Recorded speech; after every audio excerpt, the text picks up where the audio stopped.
Sir इसमें कोई deadlock नहीं है इसकी वजह से। वो इसलिए मैं कह रहा था कि ये सियासी बयानात जो हैं, देखें हम कौन से मंसूबे की जिम्मेदारी ले रहे हैं वो कल हमने मीडिया के अंदर, प्रेस के अंदर रिलीज कर दिया। हमने मंसूबा बता दिया, उसकी लागत कितनी है वो बता दिया, जिस मंसूबे के ऊपर एक से ज्यादा राय थी वो भी बता दिया, हमारी राय उसमें क्यों है उस मंसूबे के बारे में, यानी KCR के बारे में, वो भी आपको एक्सप्लेन कर दिया।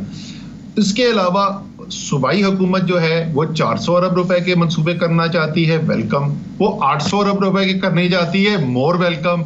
वो 1600 अरब रुपए के करने जाती है तो उससे भी ज्यादा वेलकम। हमें क्या एतराज हो सकता है, जरूर करें।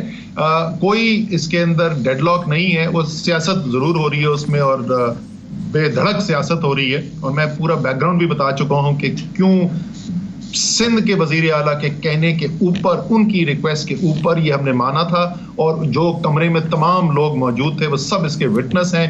तो इसके मुझे अब आगे ना फोर्स करेंगे, मैं नाम बताना शुरू कर दूं कि कौन कौन क्या माना था आपने।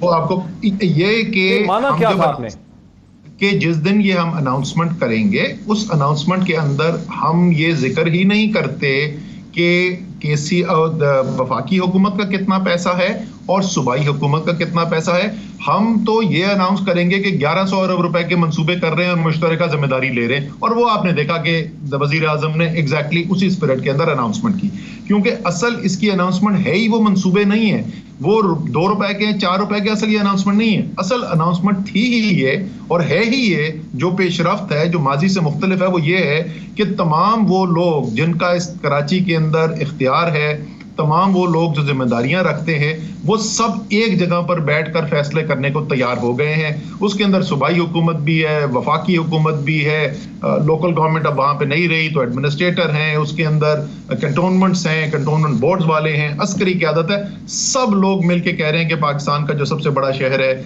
और उसकी जो मसाइल जो उस सतह पे पहुंच गए हैं, जो बर्दाश्त से बाहर हो चुके हैं कराची के अवाम के, जो पाकिस्तान के लिए खतरा बन चुके हैं, उनके ऊपर मिलकर काम करना है। असल बात यह है। तो इस लग बहस के अंदर के उनके कितने पैसे, इसलिए मैंने कहा कि जो हमारी जिम्मेदारी है वो हमने लिख दिया। बाकी आप जितना मर्जी करना चाहते हैं जरूर करें, लेकिन मैं रिपीट करना चाहूंगा मोहित, जो आज मैंने बात कही थी। देखिए कराची वाले जो है ना, उनके पानी यहां तक आ चुका है। ये जो तमाशा है कि कराची को अपना हक नहीं मिलता, उसकी सूरत हाल जो है वो दिन ब दिन खराब से खराब होती चली जा रही है। और वो शहर जो पाकिस्तान का सबसे ज्यादा रेवेन्यू देने वाला शहर है, मईशत का सबसे बड़ा शहर है, वो कराची अब उस मूड में है। मैं आपको बता रहा हूं, अगर हम ये जो भी काम करता हुआ नजर नहीं आएगा, वो इसकी बहुत बड़ी भारी सियासी कीमत अदा करेगा। और आप 1000 भी प्रेस कॉन्फ्रेंसेस कर देंगे ना, तो वो सियासी जो आपको नुकसान होगा उससे नहीं बच सकेंगे।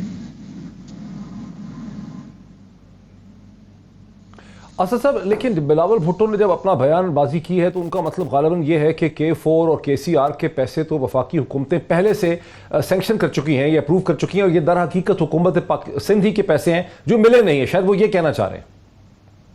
सर बिल्कुल भी ऐसा नहीं है। K4 का मंसूबा जो था वो 50-50 की बुनियाद पे, बराबरी की बुनियाद पे होना था। वो कोई 26-27 अरब रुपए का मंसूबा था। वफाक ने अपने पैसे उसके अंदर दे दिए थे। मंसूबे के अंदर मुश्किलात पैदा हुई, उसके टेक्निकल रिव्यू के लिए मंसूबा रुक गया। अब जो है उसका तखमीना जो है वो उस 27 अरब के अलावा मजीद जो है, वो फाइनल नंबर अभी PC1 आएगा तो पता चल जाएगा, लेकिन हो सकता है वो 40 अरब हो सकता है 50 अरब रुपए हो सकता है उससे भी ज्यादा हो। वो सब पैसे अब कहां से आने हैं इसके ऊपर कोई इत्तेफाक राय नहीं है, कोई फैसला नहीं, कोई सैंक्शन नहीं है। जहां तक KCR का ताल्लुक है, KCR के ऊपर वो जो डॉक्यूमेंट सिंध की हुकूमत ने रिलीज की थी, उसके अंदर अगर आप देखें, जिसमें वो 800 अरब रुपए के सपोजिटली मंसूबे थे, उसके अंदर देखें KCR लिखा हुआ है 300 अरब रुपए लिखे हुए, और एलोकेशन फॉर नेक्स्ट ईयर 0 लिखी हुई है। सो ये जो भी हम अभी प्रोजेक्ट्स करने के लिए जा रहे हैं, इसमें सिर्फ जो वफाक के प्रोजेक्ट्स के अंदर एक प्रोजेक्ट है जो पहले से कमिटेड है, और उसके सिर्फ 5 अरब रुपए बाकी हैं। ग्रीन लाइन जो मेट्रो बस है वो हम इंशाल्लाह कंप्लीट कर देंगे। बाकी जो भी मंसूबे किए जा रहे हैं, ये सब वो मंसूबे हैं जो या शुरू ही नहीं हुए हैं या शुरू होने के बाद रुक गए हैं और अब आगे बढ़ नहीं रहे हैं। जो भी काम होगा तो ये नया काम होगा। यानी ये वफाक के नए फंड्स होंगे। वफाक के जो 62% फंड्स की आप बात करते हैं, तकरीबन 800 अरब बनते हैं, ये नए फंड्स होंगे, वफाक के पैसा जनरेट करेगा। जी, ये जो है, ये वो चीजें हैं जो इस वक्त पीएसडीपी के अंदर शामिल नहीं है, वफाक के जो एलोकेटेड प्रोजेक्ट्स के हैं, सिवाय उसके जो मैंने आपको जैसे जिक्र किया कि ग्रीन लाइन के 5 अरब रुपए जो उसमें लिखे हैं वो उसके अंदर जरूर है, लेकिन बाकी जो सारा पैसा हमने उसके अंदर दिखाया है वो कोई भी ऐसा पैसा नहीं है जो इस साल के बजट के अंदर आपको नजर आता है। ठीक। अच्छा, अब आपके नॉलेज में होगा कि एमक्यूएम पाकिस्तान और पाक सरजमीन पार्टी को भी शदीद तहफ़्फ़ुज़ात हैं। उनको एक तो शक ये है कि वफाक तो कहीं से पैसे अरेंज करने का सोच रहा है कि कहीं से चीनी पैसा आ जाना है, सी पैक का वहाँ से पैसा निकालना है, सुप्रीम कोर्ट ने बहरिया टाउन से पैसे लेने हैं, वो देने हैं, कोई और ग्रांट्स आनी है कहीं से पैसे नहीं। वो कह रहे हैं कि वफाक की तो अपनी जेब में कोई पैसे नहीं है। सिंध तो खैर बिल्कुल ही मजाक कर रहा है कि हमने डाले हैं पैसे। वो कह रहे हैं वफाक के पास तो खुद भी पैसे नहीं है, पहले ये कैसे श्योरिटी होगी कि पैसे आएंगे? सर, पहली बात तो पाकिस्तान में जितना भी इस वक्त तरक्याती बजट होता है वो 100% कर्जे लेके खर्च किया जाता है। तो अगर मजीद कर्जे लेने पड़ते हैं, नए कर्जे लेने पड़ते हैं इस तरक्याती काम के लिए, तो वो कोई अनहोनी बात नहीं है।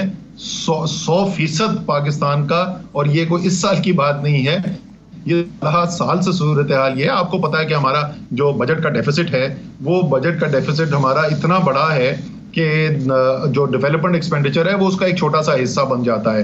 पिछले साल को 2500 अरब रुपए से ज्यादा का वफाकी बजट का खसारा था, और हमारे कोई 600-700 अरब रुपए जो थे वो तरक्याती बजट के थे। वो तमाम का तमाम जो है वो उससे होता है।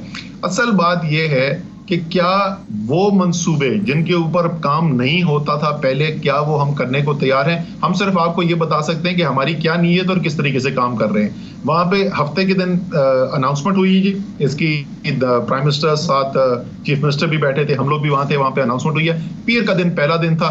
तमाम वफाकी एजेंसीज जिनकी जिम्मेदारी है उन मंसूबों की, जिसका मैंने जिक्र किया पहले, जो हम मीडिया के अंदर रिलीज कर चुके हैं, उन सब के सेक्रेटरीज और हेड्स जो हैं उनको बुला लिया गया था। सबको डेडलाइन दे दी गई है कि उन्होंने एक्शन प्लान बनाना है। एक हफ्ते के अंदर उन्होंने डेडलाइन बेस्ड टास्क फोर्स, अपने एक्शन टास्क जो हैं वो लेकर आने हैं। सिंध हुकूमत से क्या सपोर्ट चाहिए, कोई इंफ्रास्ट्रक्चर की या अप्रूवल की, एनओसी के, वो लेकर आना है।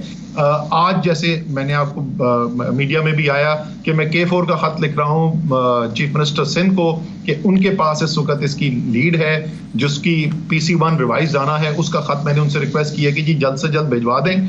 हमारी कंसंट्रेशन इस वक्त सिर्फ काम करने की है। और ये जो बात है कि ये नहीं हो सकता, सर, ये हमने पहले भी सुनते रहते हैं। हम काम जमीन पे करेंगे, होना शुरू होगा तो खुद ब खुद उन लोगों को यकीन आ जाएगा।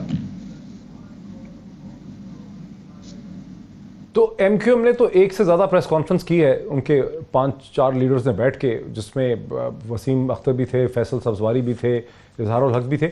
आप उनके साथ राब्ते में हैं, उनके कोई तहफ़्फ़ुज़ात और कंसर्न्स को एड्रेस आप करेंगे? देखिए, एमक्यूएम के साथ जाहिर है हम राब्ते के अंदर हैं। ये जो सारी मुज़ाकरात हुई हैं, उस कमेटी के अंदर अमीनुल हक साहब जो एमक्यूएम से ताल्लुक़ रखते हैं वो कमेटी का हिस्सा हैं। 3 जो हमारे मेंबर्स हैं उसमें 2 तहरीक इंसाफ के, एक एमक्यूएम के हैं, और जो सिंध हुकूमत के साथ जितने इजलास हुए हैं उसके अंदर वो शामिल हैं। उनके जो एतराज़ात हैं, जो उनका बुनियादी एतराज़ है वो एडमिनिस्ट्रेटर की अपॉइंटमेंट के ऊपर था, और वो सिर्फ कराची के एडमिनिस्ट्रेटर का नहीं है। मैं जाहिर है वो हमारे इत्तेहादी हैं, अगर वो कह रहे हैं तो वो जरूर ठीक कह रहे होंगे, उन्होंने किसी हकाइक को चेक करने के बाद कह रहे होंगे। उनका कहना यह है कि इस वक्त सिंध में जितने भी एडमिनिस्ट्रेटर अपॉइंट किए गए हैं उनमें से एक भी उर्दू बोलने वाला महाजिर नहीं है।